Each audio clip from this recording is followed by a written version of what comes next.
Hey, everybody, welcome back to Roosters in Columbus, Ohio. This is Lettermen Live, brought to you by Roosters. It's a fun, casual conversation. We're talking about the Ohio State Buckeyes. It's Special Teams Week. Special teams, baby. Row. What could be better than that?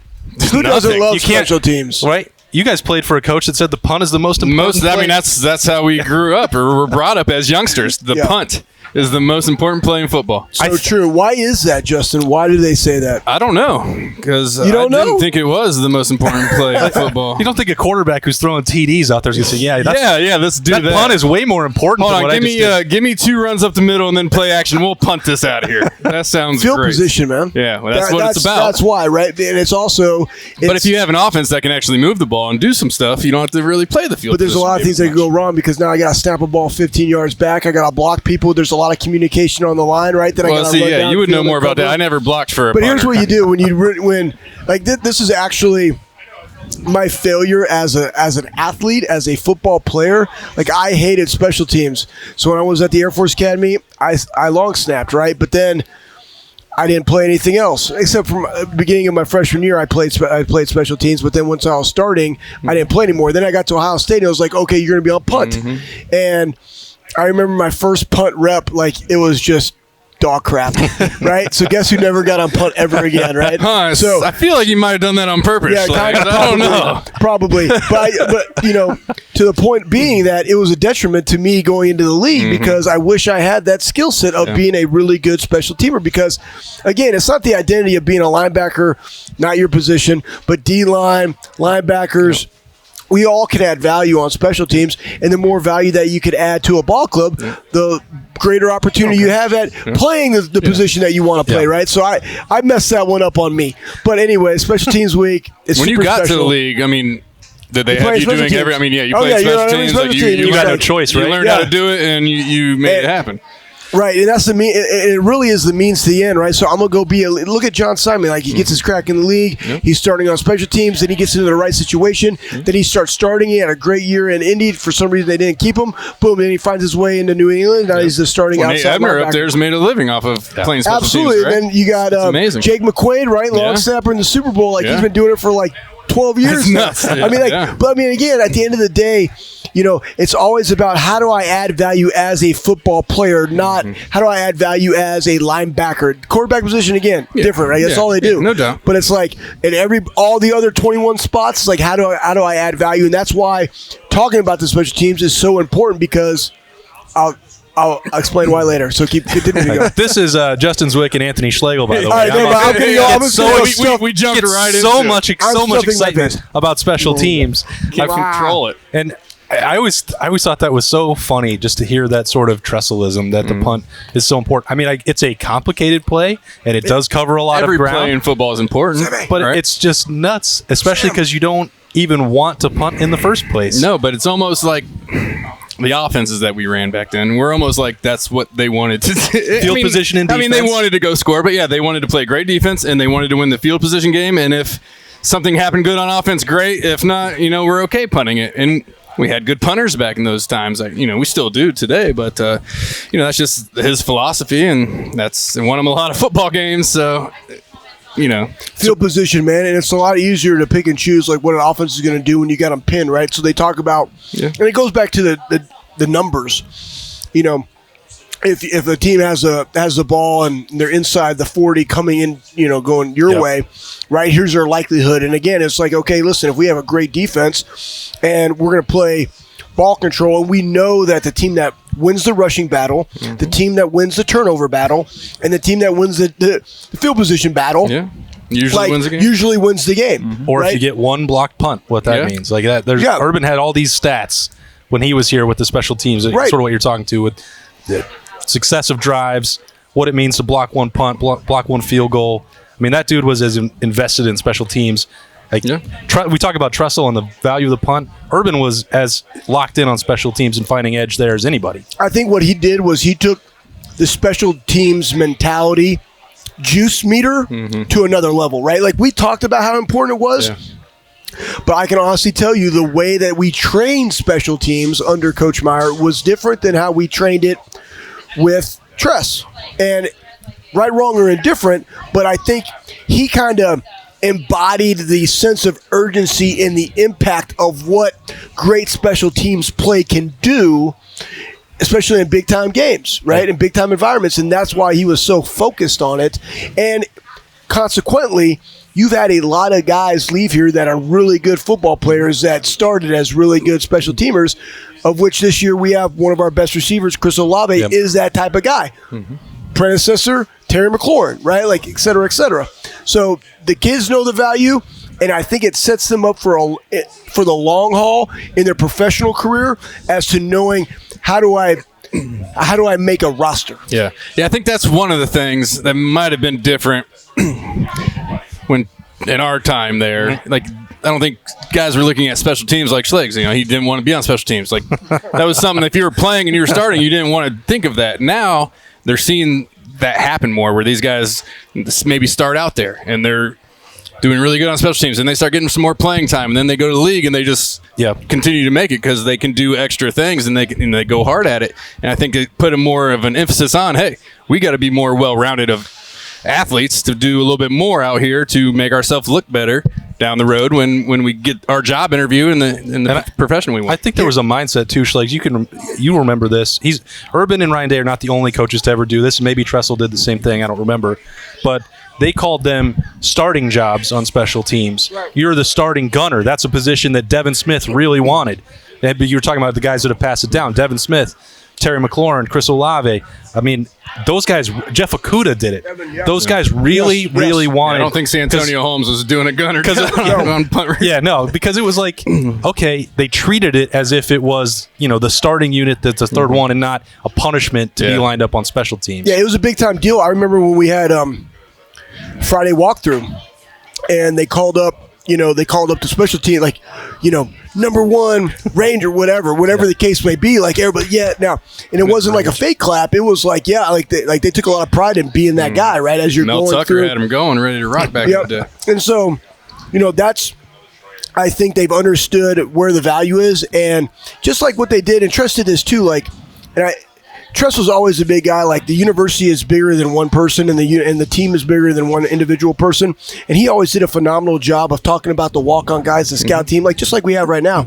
We have a scout team, offensive, defensive player of the week. We have a scout team, special team player of the week, right? And we have the special teams, and they're showing clips of guys just giving all-out effort. But what they've really done that I really like is they are starting to teach the concept and the why as to what – the technique that I use as a gunner or in kickoff and stemming somebody is equivalent to me doing this as a running back, right? Gotcha. And the way that I kick back and engage a guy here is the same way that I, as a Mike linebacker, am taking away the inside leverage and making a one-way go instead of a two-way go on a running back when I'm covering in pass coverage, right? So they're able to start teaching these concepts in the why as you get really good at this special teams position, you're going to be better at your position wherever it is that you play. Now, here's the other thing.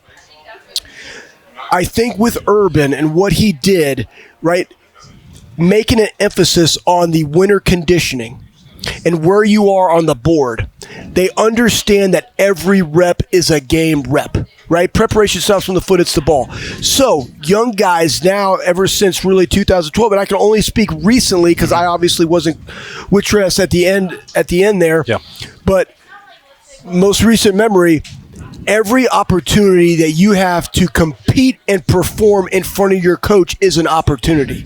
So they see that, man, if I can go win a starting job on special teams and I continue to practice my absolute face-off, I have more likelihood of getting that nod if the starter goes down than somebody that's not on special teams because I've had more eyeballs on me and they trust me more than the guy that's just a backup, right? Like, that is an emphasis now, and I think that's really why we're having all this turnover, all these guys able to step up and make big impacts on special teams. I'm sure that people wondered if we could do a real full show on special teams, but we're doing it. I almost broke out my punting stats from back in the day because I had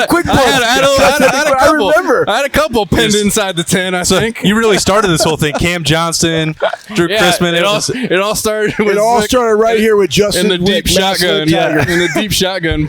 pinning inside the. We've come a long way. I don't think we're going to see Justin Fields with any quick kicks coming anytime soon. Well, that offense doesn't punt the ball very much. That's true. They're just scoring touchdowns. So we don't have to spend a lot of time because there's a returning punter. He's one of the best in the country. Yeah. He could have gone to the NFL. Yeah. He thought about it. When you got a punter thinking about going to the NFL, that means, how good he is. He's good. Drew Chrisman. Blake Hobbiel, he's going to be the kicker. He's legit. There's no uncertainty there. Hit that big 55-yarder, second longest in school history at Northwestern last year. He didn't miss anything over 40 yards last year. Did not. He missed a cut. He was 13 missed or 15. two inside of 40, right? Yep. So impressive. But that's always the question: is if you get in a close game, is your kicker going to deliver? I think Blake Hobbiel has answered that. Yeah. I won't even make you guys talk about kicking and punting, but from the return game aspect, I'm amazing at kicking and punting. What do you want to know? There's a plant leg. Don't even angle. I don't know what you might hurt if you try and kick a ball. My shoelaces. He doesn't even have holding. Laces out. That's all. Yeah. That's all I know. Laces out, Dan. Laces out, Dan. Just know he doesn't even have on the big work boots this week. I know. I'm really shaken by this. Carhartt must not be returning those calls or something. No, Rocky Boots. It's send the checks from 2 weeks ago. Well, here's the problem. So I already worked out this morning, and then, of course, in our shop, there's no AC, and it was leg day, so I had them on there, but I sweated so much that my boots were You need to be hydrated. Where's your water? Hydration is key to success.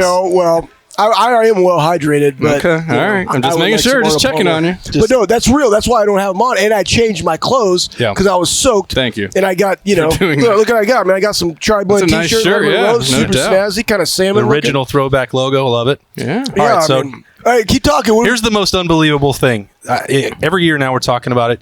I don't know that there is ever going to be a kickoff return for a touchdown again with the rules changing. Yeah. Kickoff might not exist, but that's been since 2010. Jalen Marshall in 2014. The last punt return for a touchdown. How has this happened where Ohio State, with one of the most talented, if not the most talented roster of skill players in the country, can't find somebody to field a punt, number one, consistently, and then take it back to the crib? I don't understand it. I don't understand either, because I'm thinking back, we had some punt returns when we were there. We had Teddy Ginn. He was good. He was good. He returned some punts. It is amazing with the emphasis put on special teams now. And we've talked about how people want to be on these, this and that and the other. And to not have somebody take one back to the house with the athletes that are back there that should be able to make plays happen. Yeah. I don't know why. That is 14 was the last one. Punt return. Schlegel, what do you think is the reasoning behind that? Well, I think one is, if you start, let's go through the rationale of it, right? So I'm going to go back to 17-18. Defense not very good, right? So they probably weren't a ton of punts that you could actually return, right? So when you have really good defenses, you have more opportunities to get a punt that you can actually midfield control and actually take back, right? Yeah. So one, it's the opportunity to. Two, I don't necessarily know where the punting average is, where people trust in their punters. We've been very blessed to have great special teams at Ohio State from a kicker, long snapper, punter perspective for quite some time, right? Mm-hmm. So we trust those guys to go do their job. Other schools don't. So they're angling, punting, they're rugby. with the introduction of the rugby. Yeah. I would say a lot of it has to do with the introduction of the bear rugby punt, right? Very difficult to field, very difficult to block and return. As things have progressed in the game of football, stuff like returning a punt for a touchdown and returning a kickoff for a touchdown. The high booming punts are kind of like a thing in the past, I guess, because you got these guys running. We're not sure if they're going to take off, they're going to run it or kick it, and then you're trying to get it off the bounce, which, that's not easy to do when you got guys running at you. So that might have a lot to do with it. Yeah, again, as the game evolves, right, just like with the kickoff return, if they're like, okay, you guys are going to start, like we saw with the XFL, you're going to start from here and you're going to go do this, you have a more likelihood of returning one like that because I can get a man for a man. Mm-hmm. It's just man blocking all the way around. But if they're going to where, okay, now I can fair catch. Obviously, listen, if you kick one and it hits the goal line and the guy gets 20, I just lost 5 yards, I'll take the free 5, right? Yeah. Unless I trust my guys to be able to go do their job. But then the critical component is every rep is a great rep. So as they go back, and 95% of the time, they're not returnable or we're going to fair catch it. But it's that one time in 3 games that I actually got to go block my dude and I don't block my dude, and now the guy gets back there. Yeah, you get and then I just lost my job. Right. Yeah, I thought he threw the hand up. Dang it. Yeah, exactly. See that on film tomorrow? Yep, 100%. Yeah. So all those things kind of go into it, but as the game's evolved, it's just not going to happen. But that being said, the dude that needs to be back there is Garrett Wilson. Yep. Poof David Copperfield. What else you think that's the guy? I mean, McCall's been somebody that we hear about every year coming into the season that is going to have more of a role in the offense, more of this or that, the other. I mean, I think it's got to be his last year, right? It is. I think longtime listeners and watchers of Lettermen Live will know what I'm about to say, and it's just not going to be Demario McCall. Yeah. It's just he's had chance after chance. There's been some things in his control and some things out of his control. Injuries set him back early. There's been other stuff with practice habits and consistency, and then he's put the ball on the ground in meaningful opportunities, especially in the rivalry on a kickoff. You just can't do it. And I think that Schlegel, you mentioned this. You mess up that one rep, that key rep, especially when it's in that game and that magnified. That's always going to stick in the mind of the coaching staff. 100%. Well, and there's 4 other guys chomping at the bit to get out there that are just as good of an athlete. Like, I understand, and Beanie has been every time. Beanie and Evan both love Demario McCall. You got to get this guy on the field. A lot of teammates that have watched him, got to get him on the field. He's electric. Well, we've seen him. Yeah. I mean, guess who else is electric? Garrett Wilson, Jamison Williams. A lot of the other guys on the offense. There's a lot of cats. Yeah, a lot of cats. Cameron Martinez just showed up. Mookie Cooper. Yeah. Like, it's not like you get permanent free reign. Oh, you're a senior. You're just going to get to go do it. They're recruiting the best kids in the country. Right. The competition has only got more difficult for Demario. So if I didn't think that a year ago, I certainly don't think it now. Well, the biggest thing, too, is the opportunities that he's been given. And I talk to my kids about this all the time. Like, every time you go out there, you have an opportunity to make an impression, right? And over the summation of his career, like, we kind of know. You all of a sudden get put in that box of we know what this guy is capable of, right? So then we're going to be looking for this one, right? But it's why every time I play first base, boom, stride to catch my – like, every time I do that rep, I got to do it at an elite level.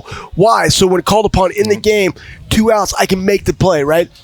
But again, if you go out there, we put you out there to go make the play, and you don't make the play, then we're going to go to the next best guy because that's what you do at Ohio State, right?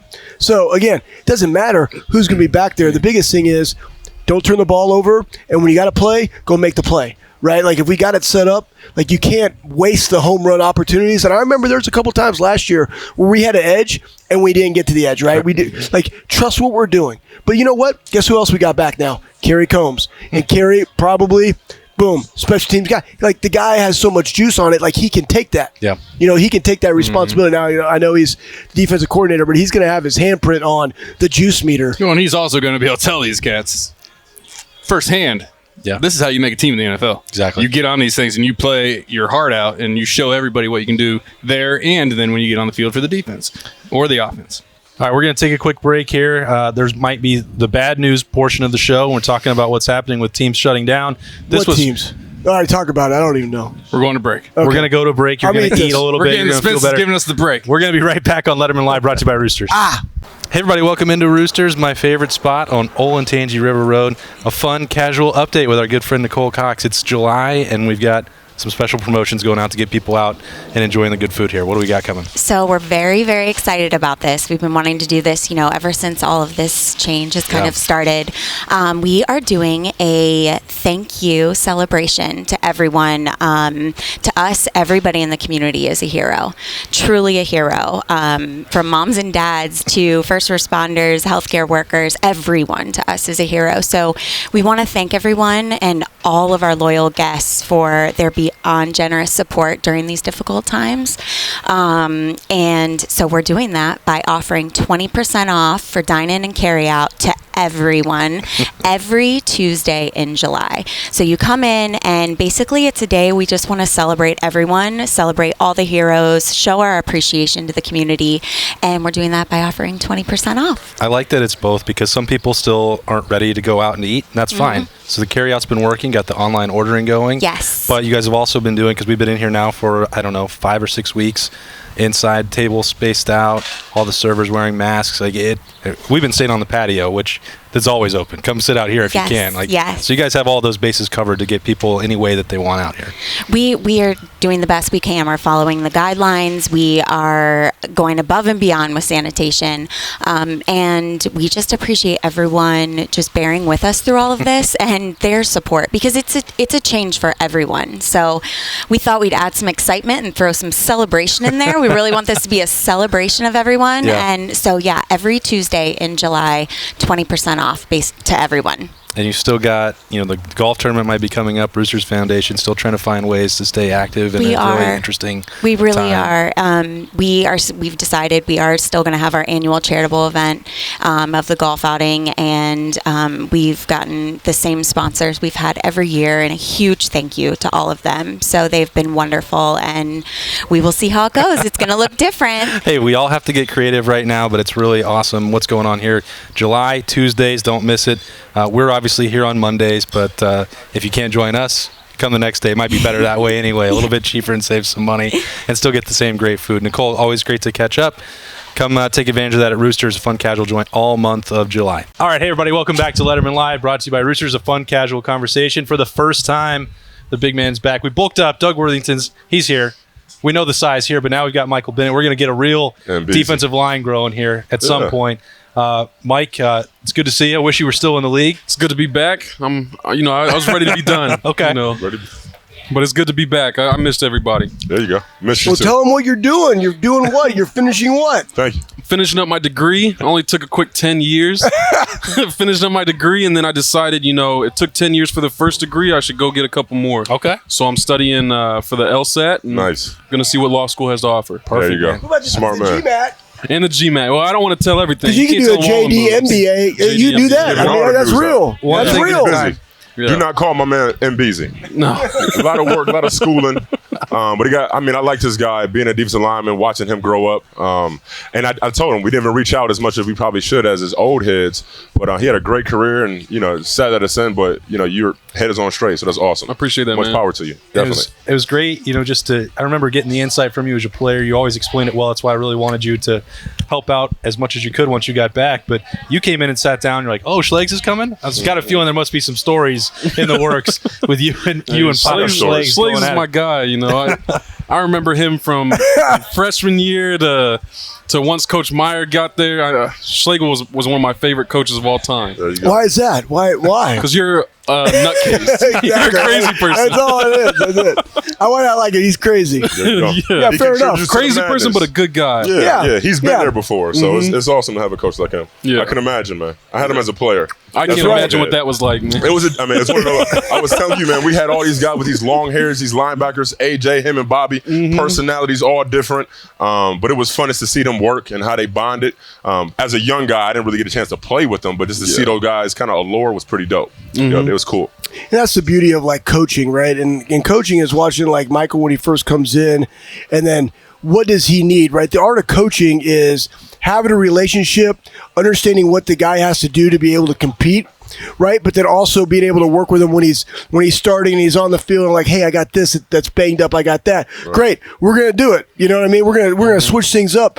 And at the end of the day, all we want them to do is succeed, but also put them in events, create friction in the weight room so that they understand where they can go. Because at the end of the day, if you don't know the depths of which you can go in the weight room, how are you ever going to know where you're going to do it on the field, right? There is no on and off switch, right? So that's why the culmination of a strength coach and into football always works. But I knew that as a player, and I know that's the stuff that we want to give to the young guys that we were able to coach, and Mike definitely took advantage of all those things and had a phenomenal career. And it's awesome to, like Doug is doing right now and like I have done, once the cheering stops and you're out of the league and you're done playing football, what is your identity, right? That's the one thing nobody talks about. It literally takes 4 to 5 years to figure out your identity. Yeah. And kudos to what Michael is doing and the fact that, all right, boom, I graduated, right? 2, I'm going to go get another degree because he has a lot of skill set that we all do of being professional athletes that nobody else in the world has, right? Being a teammate, leadership, servant mentality, able to articulate and talk to one another regardless of race, socioeconomic status. Guess what? A lot of people don't have that opportunity, right? The ability to grind. But then you go back and say, listen, I got these other attributes, but I want to get a different kind of skill set. I want to enhance my toolbox. And you do that through different degrees, right? And then you take full advantage of what your work has been able to do for you. And that is the NFL trust and different things that the NFL provides for you to go back and get an MBA. Man. or a lot of Massive, great. right? Yeah. How do you follow up Schlegels when he just goes so in depth with all those know. details? So much I'm finding different ways to agree I'm with just saying, man, like, good job, great job. You got to learn that you're not. Yeah, that's right. That's Yeah. right. Yes. Schlegel hit it on I'm the head, sorry. man. I mean, just the levels of what we've been through as athletes, that team camaraderie, and it's the fact that you have just different bodies of work that knows what it takes to get there, Yeah. and every intricate, detailed point to be able to translate on the football field, but now into another career. So, Yes. Schlegel said it 5 years, 6 years, 7 years, and some people still don't figure it out. Right. Nope. The athletes going into another field, we kind of yearn for those same attributes as the locker room kind of showed us. To be able to be around a group of people and be able to have like a common goal and to win it together, it doesn't really happen that much in the next season of your life. But the fact of the matter is to have those traits and to be able to perform them and to be able to like really, really work hard and know what it takes, it definitely translates. I'm excited for you. So Yep. I appreciate it. enjoy that process. I was lucky because I think it takes the right people around you to let you know that those traits you picked up at football are going to translate to Right. the business world or whatever world you do after. Because a lot of times, it's hard to see, okay, how does me being coached this way, how is that going to translate to sitting in an office or something like that? But it's because most people don't know how to be coached or led or Right. have a boss who does something this way. And as a football player, you've got a lot of different coaching styles that Right. you encounter every single day. A lot of different personalities. So, I mean, having a boss that comes up to you and says something wild to you isn't even going to phase you. You're like, Well, what? Sure. Yeah, I got you. You know what all Coach Myers? I'm not sure there's You're a lot like, of I'm Coach good. Myers. Yeah, I mean- Man, that guy just got. What's a listen, boss man, gonna what are you tell me? talking Yeah. about, bro? That had nothing. Give me the mission, I'll go get it. Right. And so I think for me, I'm sure you guys encountered the same thing is once you really truly look that football career in the eye and see that it's dying or it's dead and have to reimagine yourself Well in said. some other capacity, it's scary. Yeah. But Yes. having the right people around you to talk to you and tell you, listen, man, these are the skills you picked up in football, Right. and these are how they directly translate to so many other aspects of life. It's like, oh, well, what are we talking about? I'm Right. ready for this. Yep, Let me for go. sure. Give me a big challenge. Yeah. And I'll go get it. I'm not just saying this because he's here and he's helping out today, but I really think, Mike, that you were one of the most underrated contributors to that 14 team.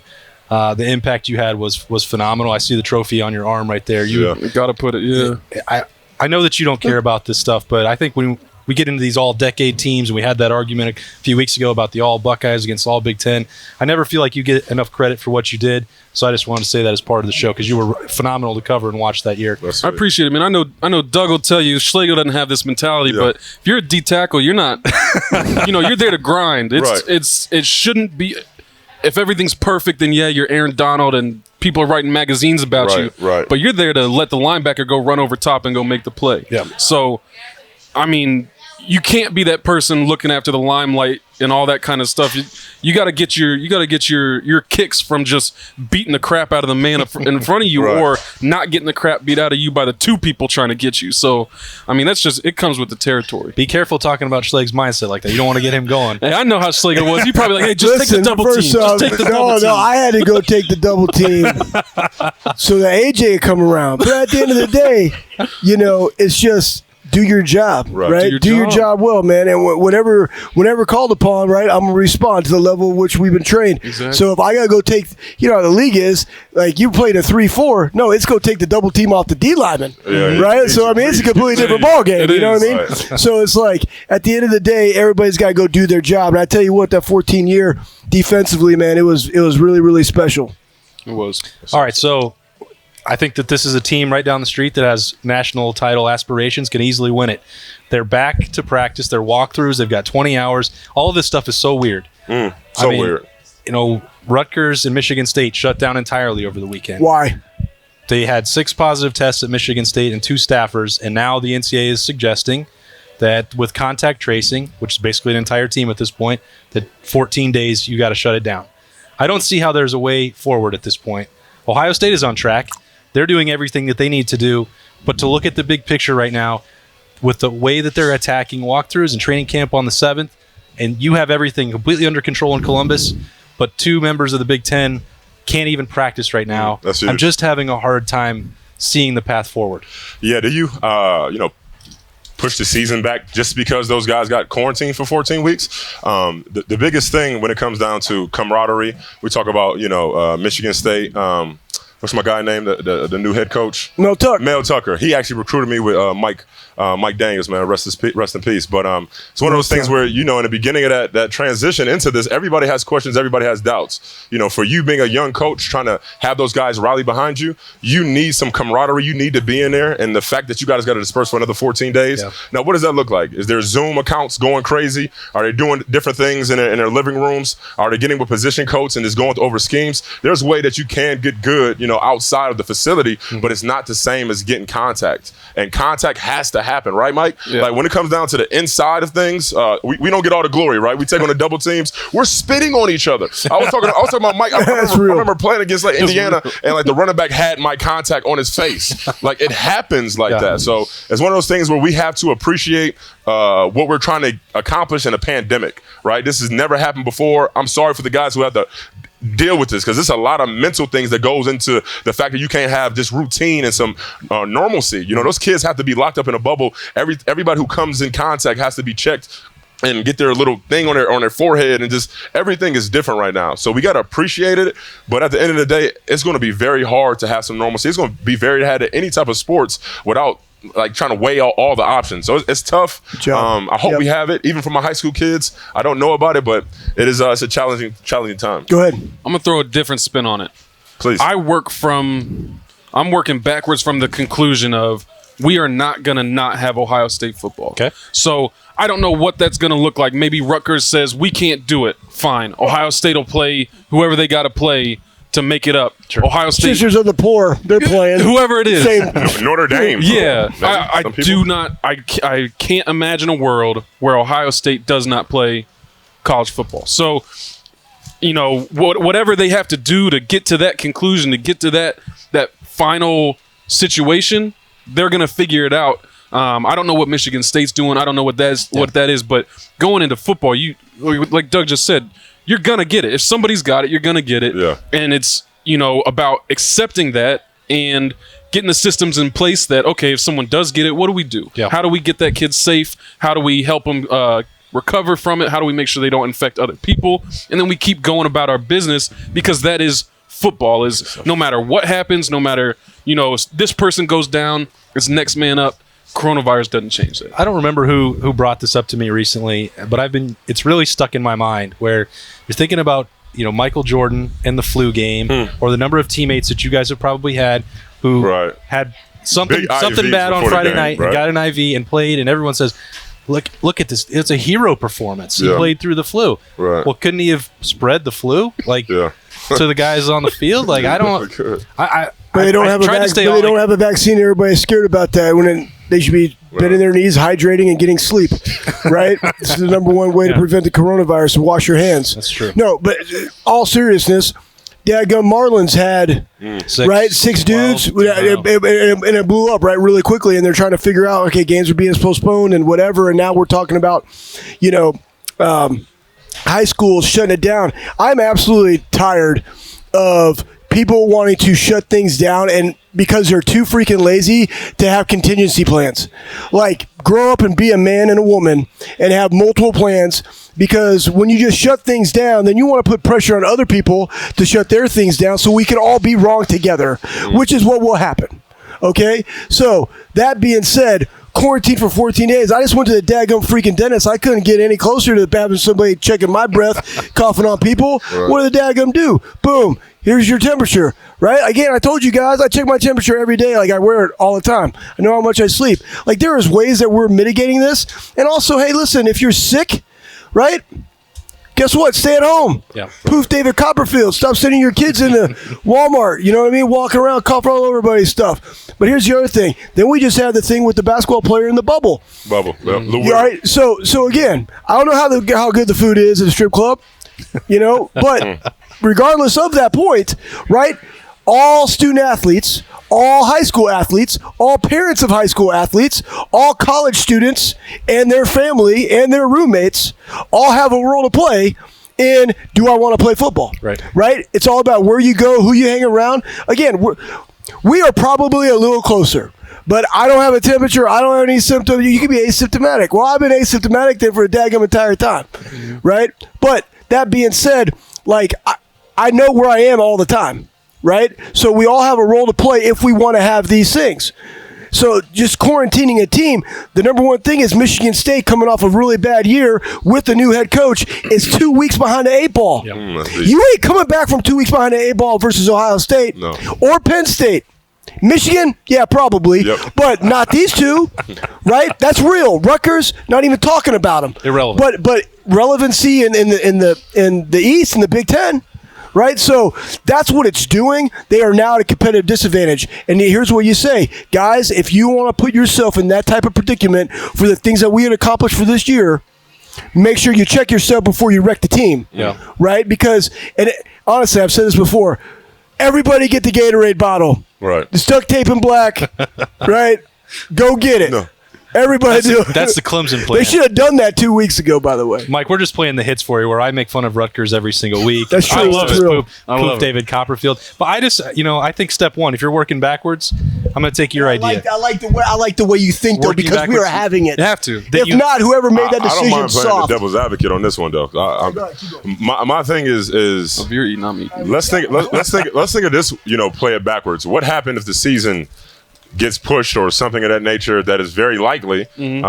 What happens to like a Tuscaloosa, Alabama? What happens to like a Death Valley, Economic Clemson? impact. Yep. Like when it comes down to that economic impact for those cities and those universities, I mean, that's kind of what those contingency plans are kind of backing, because they know if they don't have those resources, they don't have those resources of those athletes on that football field. Right. Even 50%. I mean, the Texas. I mean, think about some of the hot spots. Like we got Texas AD who came out and say like, hey, we're going to play football and we're going to be at 50% capacity. Like, you think he's not saying that for that Big Ten network? Right. He's not saying that to make sure that those dollars are still rolling in? Well, they have their own. They have their own daggum network. Yeah, that's what I'm saying. The big Longhorn. Texas Longhorn network. Yeah. Yeah, that money, like those places, and then Ohio, we're a hotbed. Right, we're like one of the if you go to Ohio and go down to Texas, you're supposed to quarantine for 14 days. Right.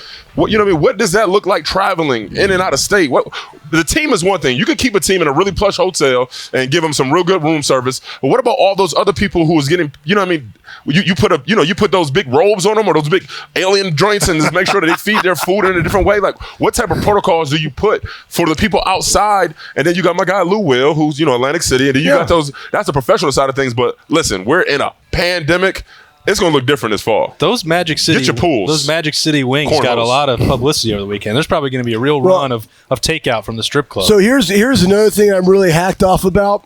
So you got this thing, it's called the NCAA. It's a sham. Yeah. Okay. First off, then you had the Big Ten commissioner come out and eliminate all the non-conference play. Yep. Well, guess what daggum Oklahoma's doing? They moved their one up so they can go game by game by game. Right? That's what they did. So my thing is this.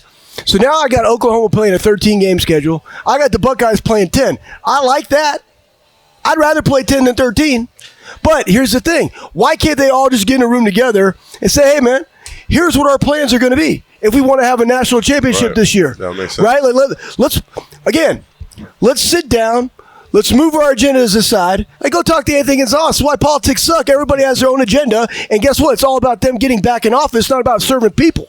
That's the problem. So then all you got commissioners and you got all these other people out there worried about their conference, their agenda, their money, as opposed to saying, okay, the student athletes are the one that drive this anyways. So let's have their safety and let's allow them to accomplish their dreams and their mission this season. What does that look like on a national scale? Guess what?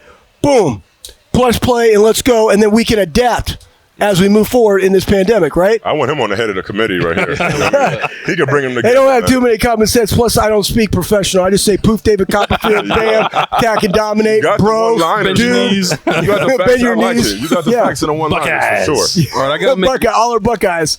Yes, the gentleman from Texas has the floor. Go Bucks. Yes, next guy over there. All right, I got to make a bold prediction here. All right, do it.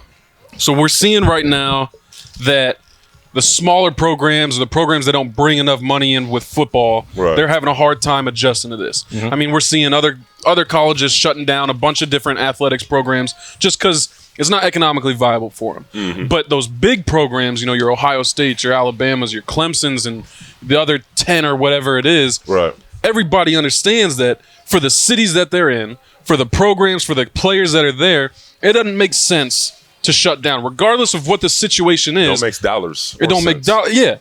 Regardless of the situation, the reaction to it isn't, okay, well, maybe we should close it down. The reaction is, all right, we got to figure out how to keep it up.